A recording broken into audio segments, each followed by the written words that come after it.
March 2020, on the steps of the Supreme Court, Senator Schumer said, quote, "I want to tell you, Gorsuch, I want to tell you, Kavanaugh, you have released the whirlwind and you will pay the price. You won't know what hit you."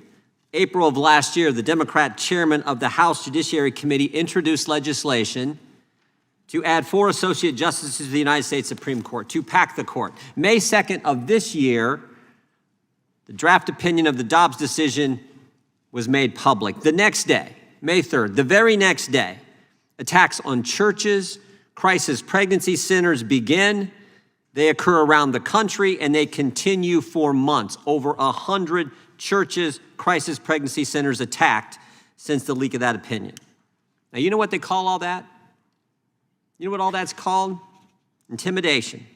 Threats against Justices Gorsuch and Kavanaugh, threats to pack the court, leaking of an opinion, and attacks on churches, a concerted effort by the left to intimidate the highest court in our land.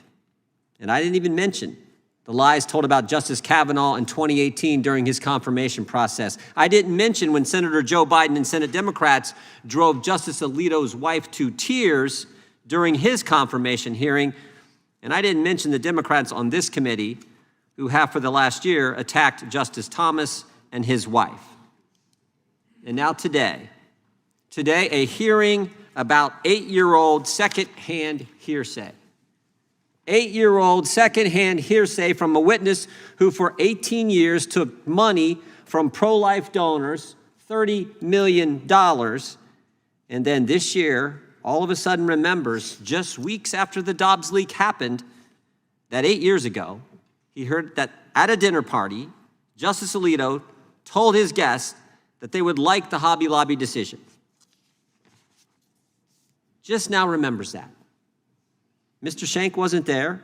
Justice Alito said Mr. Schenk's story is not true. The dinner guest said Mr. Schenk's story is not true. The Supreme Court said Mr. Schenk's story is not true. Politico said, quote, "We spent several months, attempting to corroborate Schenk's claim, but were unable to locate anyone who heard about the decision from Alito or his wife before its release."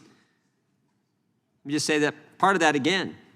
We were unable to locate anyone who heard about the decision from Alito before its release. And even the New York Times who broke the story, they said there are gaps in Mr. Schenk's account. Gaps in his account. That's liberal speak for this story doesn't add up. But I'll tell you something that did happen.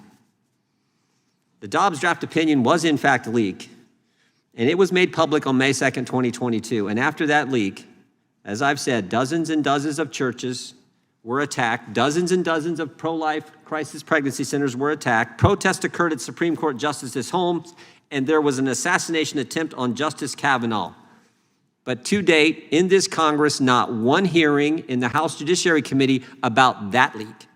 Not one hearing about the real leak, but here we are today at the end of the session having a hearing on the fake leak. From a witness whose story even the liberal press says, quote, "We were unable to locate anyone who can corroborate what he said." That's what we're doing. So I hope maybe in the last week or two of this session of Congress, maybe we can begin to look into what happened with the Dobbs decision, how that leak took place. I think that would be something that would merit our time and attention. I would also point out this, Mr. Chairman, before I yield back. We just got his testimony. We're supposed to get his testimony the night before. We just, at 12:20, we get his testimony for a 10 o'clock hearing.